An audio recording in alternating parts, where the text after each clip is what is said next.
Bien, retomo entonces porque recién se hizo una pausa con relación a qué son las teorías científicas. Decíamos que bueno, el empirismo lógico piensa, digamos, que hay dos grandes modos de organización de los conocimientos. Una son las teorías y otras son las disciplinas científicas.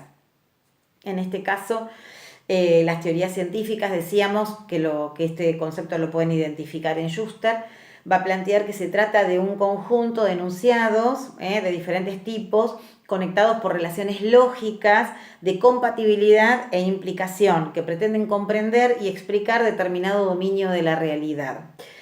Decíamos que, como ustedes ya pueden observar en la misma definición, acá el concepto de teoría no está fuertemente teñido, digamos, por los aspectos de la lógica, donde lo que más interesa es más que si un concepto o una teoría o un conjunto de conceptos que serían los que formarían las teorías explican o dan una nueva versión o una nueva comprensión de un fenómeno.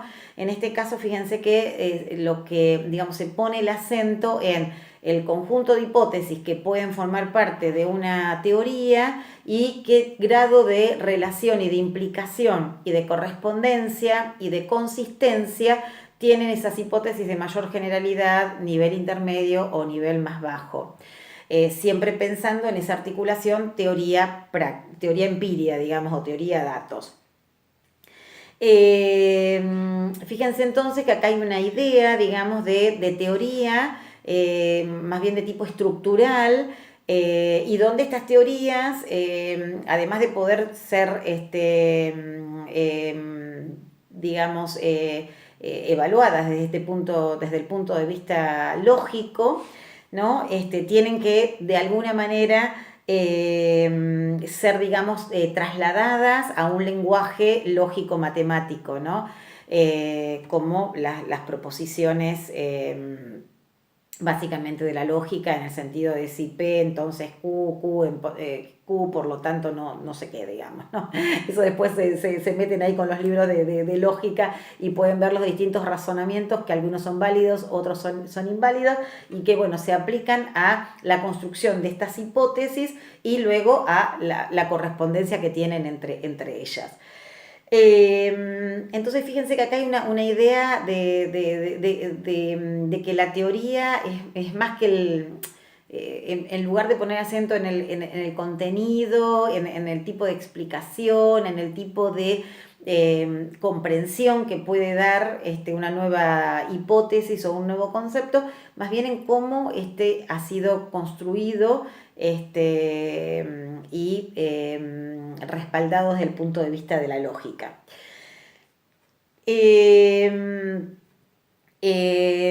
Estas teorías, digamos, desde el punto de vista del empirismo lógico, ¿no? Tienen que ser sometidas, digamos, a ciertas pruebas, y lo que se busca es poder confrontarlas con la realidad y verificarlas empíricamente.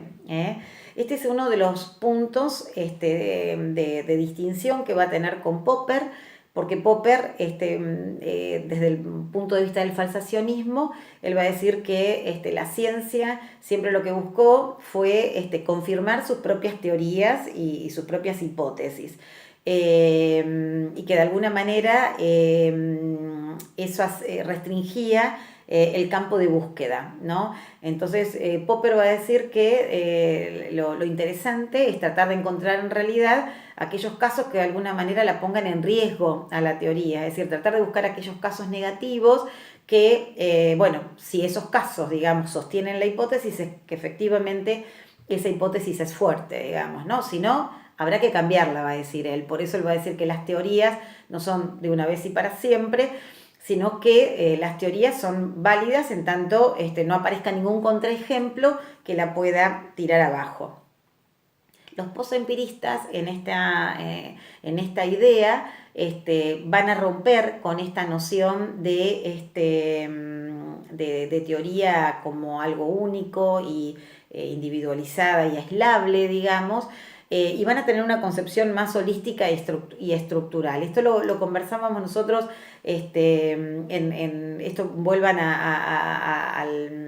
a la clase anterior, digamos, donde planteábamos que hay una corriente, ¿no?, que se desarrolla entre el 70 y el 90, que justamente es la que analiza, digamos, este tema de cómo cómo progresa la ciencia. Y si bien acá el punto no es el progreso de la ciencia, sí se articula en el punto de que estos autores van a pensar las teorías en términos más integrales. Por eso no van a hablar de teorías, sino que van a hablar de conjuntos más amplios, ¿no?, de conocimientos y de teorías, con otro formato, digamos, como son, en el caso de Kuhn, los paradigmas, en el caso de Lakatos, los programas de investigación, y en el caso de Feyerabend, las teorías globales. Estos autores van a decir que las teorías científicas se construyen y evalúan siempre en marcos conceptuales más amplios. Bueno, esta noción básicamente de paradigma, que para nosotros es muy valiosa, digamos, para comprender esta perspectiva de análisis, ustedes lo van a trabajar mañana en la comisión con los ayudantes, donde van a leer puntualmente a Kuhn y van a poder dimensionar esta categoría de análisis, cómo se conforma, digamos, cuáles son estos componentes de un paradigma. Y también van a analizar, digamos, la posición de Folari, donde, bueno, Folari tiene una versión diferente, una propuesta diferente, porque no acuerda con esta noción kuhniana de paradigma, y bueno, lo van a compartir mañana. Y que bueno, me parece que es una vía interesante de análisis la que propone Folari, para pensar nuestros propios marcos conceptuales, ¿no? En el caso de la psicopedagogía, digamos, si nosotros también pensamos en términos no de teorías aislables, independientes, sino que hay un conjunto, ¿no?, de teorías o de marcos conceptuales, digamos, más amplios. Bueno, habría que ver si la categoría de paradigma, por ejemplo, sería una categoría propicia para seguir trabajándola, o de alguna manera nos estaría como restringiendo y ubicándonos, digamos, cuando usamos esa categoría en esta perspectiva epistemológica de análisis. Y esto también es importante, ¿no? Tener ubicados quiénes son los epistemólogos de cada corriente, cuáles son los conceptos propios de cada epistemólogo, para cuando ustedes decidan, cuando lleven adelante sus prácticas científicas o profesionales, en qué escuela y en qué paradigma se estarían ubicando, en qué paradigma o concepción epistemológica en ese sentido se están ubicando, y por lo tanto hay algunos conceptos que van a ser más fértiles o más articulables que otros. Decíamos entonces que hay otra forma de pensar la organización de los conocimientos que el empirismo lógico va a postular, que es la idea de disciplinas científicas. Esto también es interesante porque la modernidad trabajó mucho por la construcción de las disciplinas, y en esa construcción de las disciplinas, de alguna manera, exigió a que la realidad se recorte en dominios. Esto perduró por mucho tiempo, porque sabemos que a partir de ahí se fueron armando todas las materias, todas las disciplinas que hoy existen, bajo ciertos esfuerzos, ¿no?, y bajo ciertos criterios, como por ejemplo, bueno, una disciplina científica lo es en la medida que tiene un objeto de estudio, que tiene una teoría propia, que tiene técnicas propias, que tiene una comunidad propia. Bueno, no todas las disciplinas logran, y logramos, digo, en términos de psicopedagogía, como disciplina, responder o dar contenido, digamos, a todos estos criterios. También esta forma de organización de conocimiento fue un criterio de delimitación entre lo científico y lo no científico, porque aquellas disciplinas que no podemos reunir en estos términos, estos criterios, de alguna manera quedamos excluidas o quedamos como disciplinas más débiles, de segundo nivel.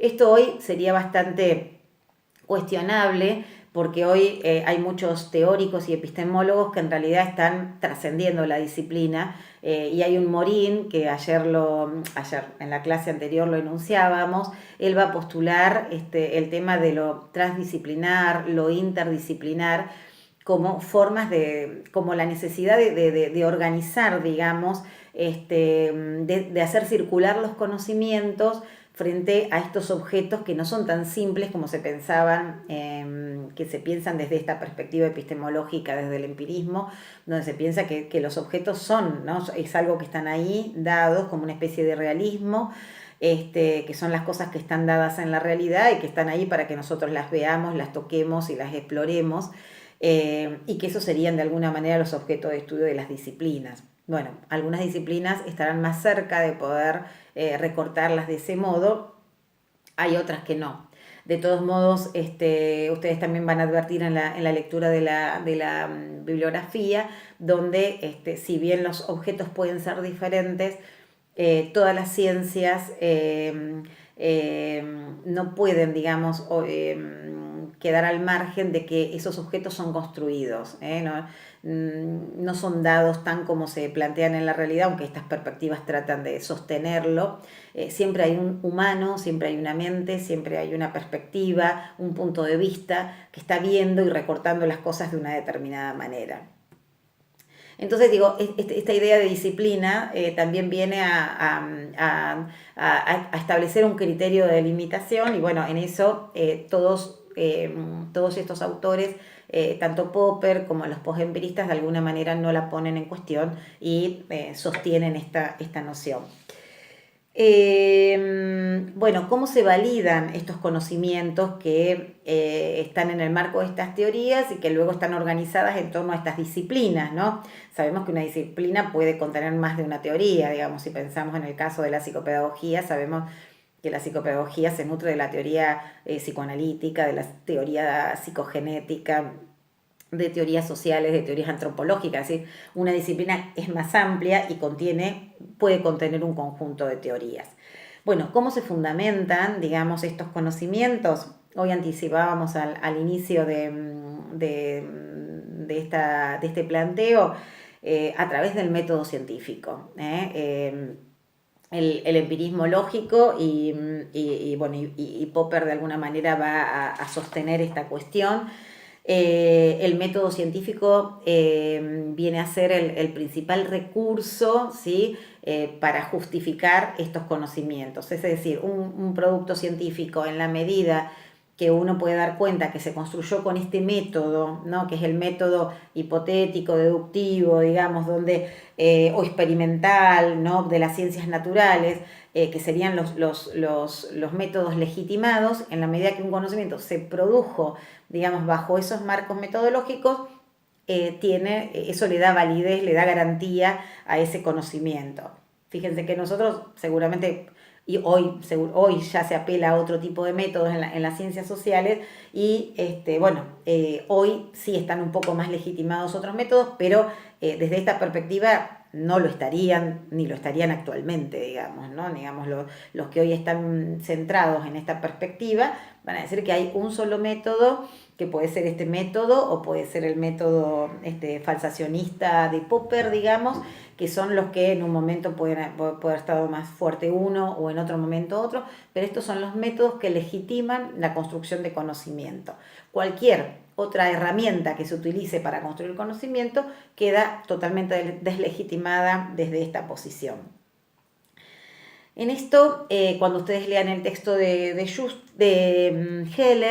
Heller va a mostrar este contrapunto y va a decir justamente que esta fuerte idea del empirismo lógico, de poner el acento en el método y por lo tanto en el contexto de justificación de la ciencia. ¿Se acuerdan que también marcábamos entre contexto de descubrimiento y contexto de justificación?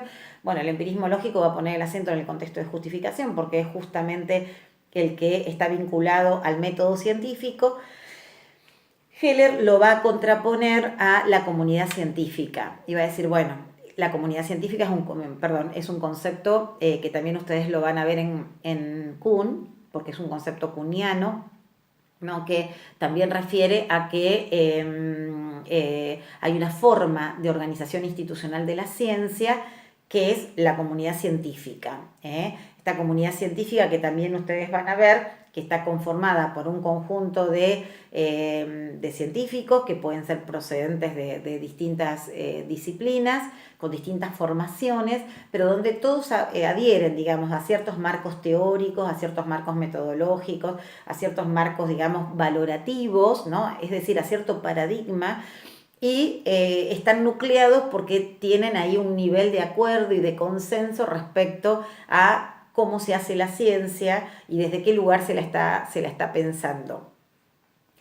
Heller va a señalar esto, va a decir, miren, en realidad, y ahí nosotros, como tomamos esta idea, digamos, de Kuhn, Kuhn es uno de los, como posempirista, es uno de los principales representantes que va a poner en tela de juicio este modo de validación de los conocimientos científicos, y va a decir, señores, no es el método científico, sino la comunidad científica la que termina, ¿no?, con estos principios, con estas ideas, con estos acuerdos, definiendo qué es lo científico y qué queda por fuera de lo científico. Bueno, el concepto de comunidad científica también lo van a trabajar, digamos, en la cátedra, en el trabajo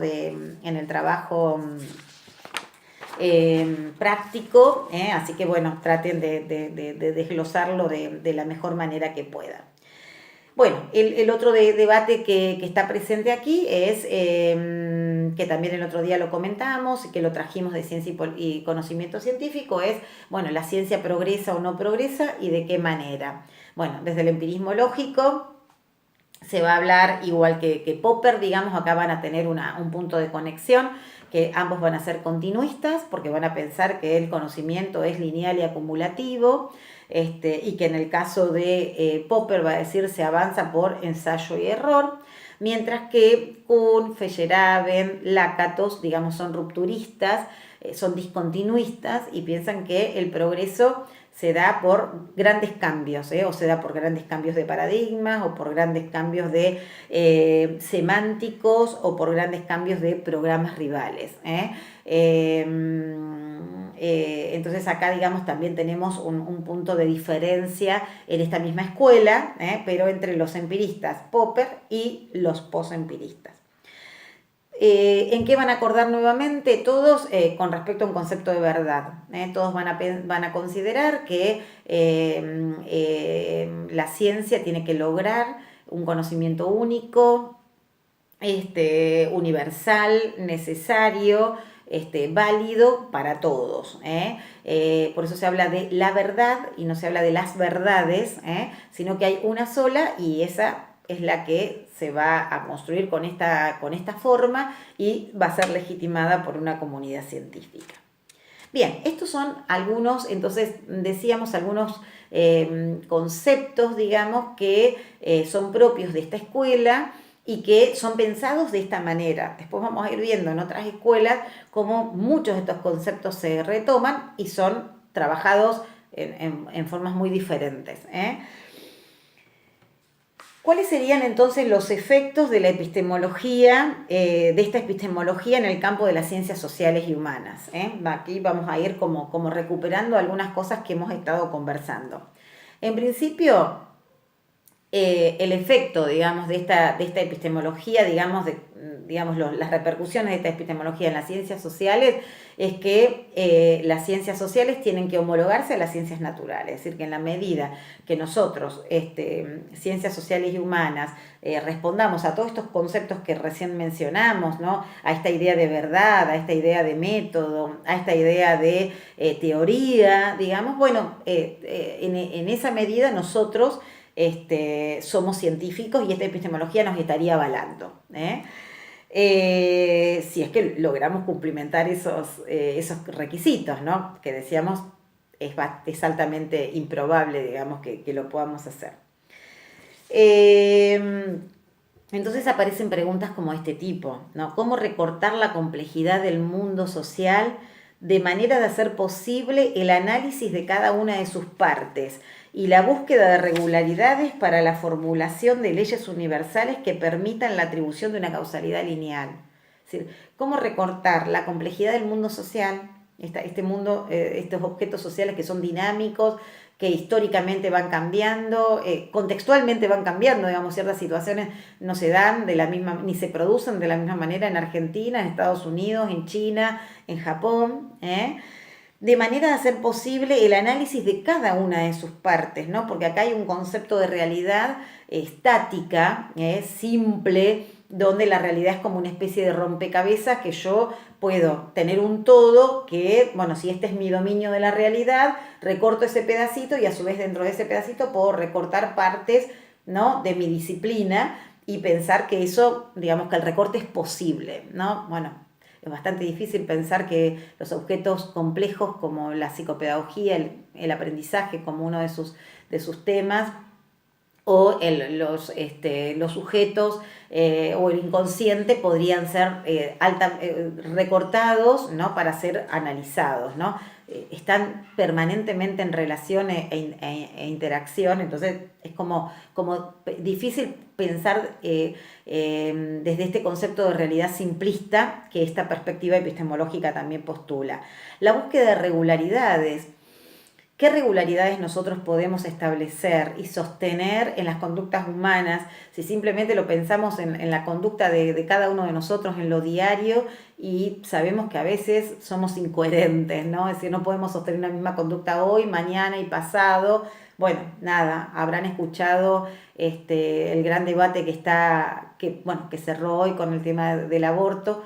Cuánta gente, ¿no?, emitiendo opinión respecto a ciertas cuestiones que seguramente los hemos escuchado antes decir otra cosa y los escucharemos posteriormente decir otra cosa, digamos.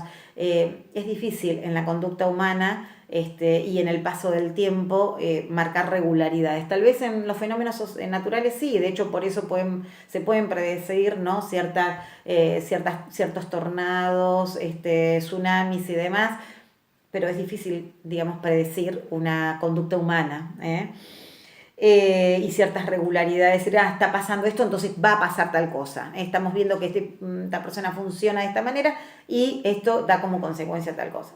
Esos indicadores pueden dar esa consecuencia o pueden dar otra consecuencia. Bueno, estas son las preguntas que las ciencias sociales empiezan a hacerse, por lo cual cuesta, digamos, dar respuesta a este modelo desde este tipo de ciencia. Para la formulación de leyes universales, ¿qué leyes universales nosotros podemos establecer, ¿no? Probablemente uno puede establecer algún grado de explicación o de comprensión de un fenómeno que seguramente va a ser una comprensión muy localizada, muy situada, muy epocal y que en otros tiempos seguramente va a ser otra, digamos, y no es mucho tiempo, tampoco hace falta que pase tanto tiempo para que esto se modifique. Entonces, bueno, regularidades para la formulación de leyes universales, ¿no? También otra gran pregunta, ¿es posible establecer en las ciencias sociales leyes universales? Es decir, bueno, todos los humanos nos comportamos de la misma manera, que permitan la atribución de una causalidad lineal, es decir, A es producto de B, eso sería lo lineal, es decir, bueno, todas las personas que fuman van a tener cáncer. ¿Es posible establecer esa linealidad? Bien, entonces, esta epistemología, ¿no?, nos introduce a la gente que estamos en ciencias sociales en este tipo de bretes, digamos, ¿no? ¿Cómo asegurar, dice, que la subjetividad del observador no interfiere en su posibilidad de representación del objeto estudiado? ¿Cómo pensar que yo, sujeto, cuando estoy enfrente de otro sujeto, no se me juegan mis creencias, mis pertenencias políticas, ideológicas, mis ideales, mis frustraciones? ¿Cómo controlar que esto no intervenga, ¿no? Esto de la famosa neutralidad valorativa. ¿Es posible cuando hay en la relación de investigación de ciencias sociales siempre hay sujetos en danza, tanto el investigador como el sujeto investigado? Bueno, todo esto ha llevado, si lo pensamos desde el punto de vista de la psicopedagogía, a postular un modelo de la psicopedagogía reeducativa, una psicopedagogía donde de alguna manera se piensa al sujeto que tiene problemas de aprendizaje como que son problemas que obedecen a él, a su intelecto, a su biología, ¿no? A sus cuestiones más bien de tipo personales, individuales, y en la medida en que esas cuestiones puedan ser corregidas, y separadas y fragmentadas y atendidas, el sujeto puede superar ese problema de aprendizaje. Entonces, si hay un problema intelectual, desarrollemos de alguna manera esa inteligencia. Si hay un problema motor, hagamos cierta ejercitación para que el chico lo pueda resolver, ¿no? Como una psicopedagogía muy de tipo recuperativa, digamos, ¿no? De la recuperación del parche, digamos, ¿no? Pero, bueno, de hecho, asistimos a esa psicopedagogía reeducativa en sus primeros tiempos, bueno, y que cuando uno se pone a mirar cuál es la epistemología que la sostiene, ¿no? Son estos principios, ¿no? De pensarlo, de pensar al sujeto, ¿no? Con muchas de estas cuestiones que estamos enunciando. Bien, ¿cómo es pensada entonces en términos generales la epistemología? Acá se piensa en esta perspectiva como, por eso nosotros ponemos la con mayúscula, es la única epistemología. No hay otras formas de fundamentar el conocimiento que no sea la epistemología, y la epistemología es la epistemología de la escuela anglosajona. Esta escuela, en aquel momento decíamos cuando surge, y busca de alguna manera, o viene a ser, digamos, quien da respuesta a este problema que se plantea la ciencia en la modernidad, que la ciencia se preguntaba de qué modo encontrar apoyo, soporte, fundamento, validez a los conocimientos que se obtuvieran con el uso exclusivo de la razón. Decíamos que la ciencia en la modernidad aparece contraponiéndose al conocimiento religioso, ¿no? Entonces, ya no es la fe la que va a sostener los conocimientos, sino la razón. Digamos, ¿cómo podemos dar fundamento a que a través del uso de la razón realmente se construyen conocimientos, conocimientos científicos? ¿Cuáles son las razones que acredita un conocimiento para ser aceptado como válido? ¿Cómo se distingue un conocimiento verdadero de uno falso? Cuando se están haciendo estas preguntas, son preguntas que tienen que ver, ¿no?, entre el conocimiento moderno científico versus el conocimiento religioso de la Edad Media. Bueno, entonces, la epistemología viene a ser, digamos, la herramienta que viene a fundamentar este tipo de preocupaciones, a este tipo de conocimiento científico. Esta epistemología anglosajona viene a dar respuestas, viene a dar fundamentos. Por eso muchos autores van a decir que el problema moderno es el problema de la fundamentación. El problema de esta escuela es tratar de fundamentar este tipo de conocimientos, y lo hace a través de estos criterios que hemos estado analizando. En este punto también la epistemología logra un lugar de supremacía con relación a la ciencia. La ciencia es la que produce conocimiento, pero la epistemología es la que la fundamenta, ¿no? Es la que le da las herramientas para decir esto es científico. Entonces se produce ahí una relación de tipo vertical, ¿no? Nosotros decimos, y eso lo pueden leer después, lo van a leer un poquito más adelante en un texto de Folari, donde Folari va a decir, bueno, este tipo de epistemología marca una relación vertical, no hay horizontalidad, hay una relación vertical donde la epistemología está por encima de la ciencia, y la ciencia tiene que acatar de alguna manera estos principios, porque si no queda por fuera de lo científico y lo no científico, digamos, ¿no? Entonces, este es el concepto de epistemología de esta época, ¿no? Y el tipo de relaciones que produce. Finalmente, bueno, ¿cuál es la función entonces de esta epistemología? Esta epistemología, de alguna manera, lo que va entonces a tratar de establecer, digamos, son estos fundamentos. Se va a elegir en este tribunal, ¿no?, este evaluador, que va a decir lo que está bien de lo que está mal, digamos, de lo correcto de lo incorrecto.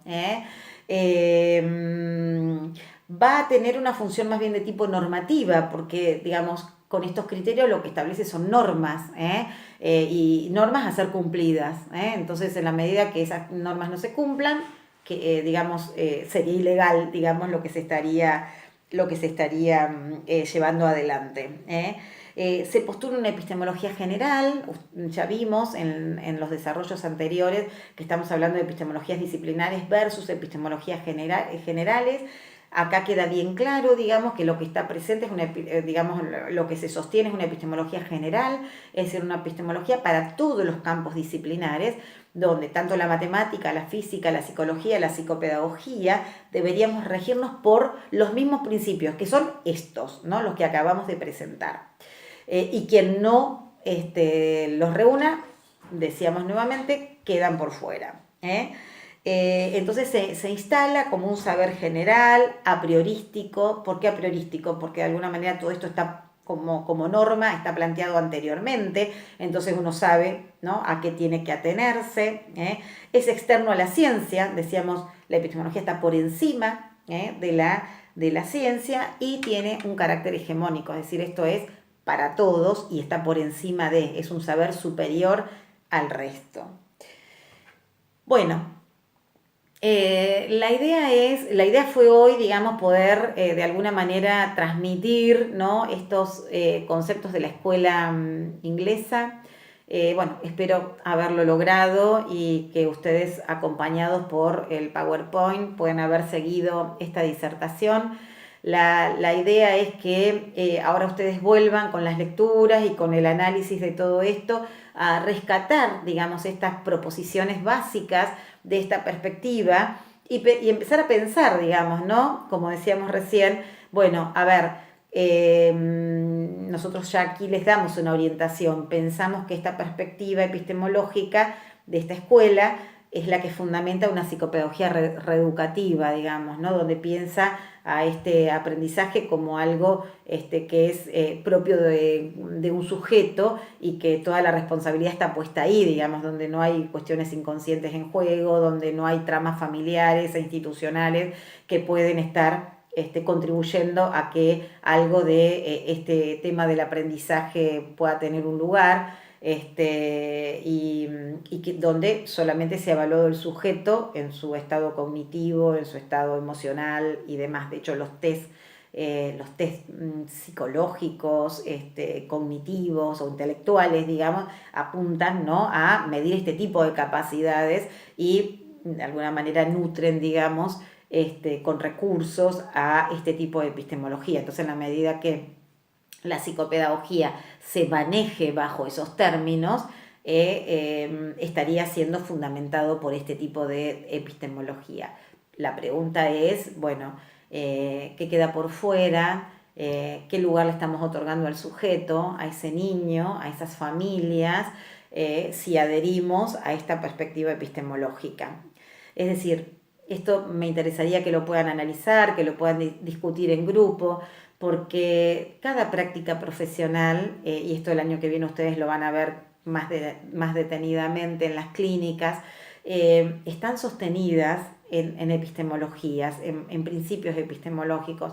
A veces están más explicitados, a veces están menos explicitados, pero sí están presentes. Entonces también nosotros tenemos que saber, cuando optamos por un tipo de práctica profesional, de alguna manera qué consideración del sujeto,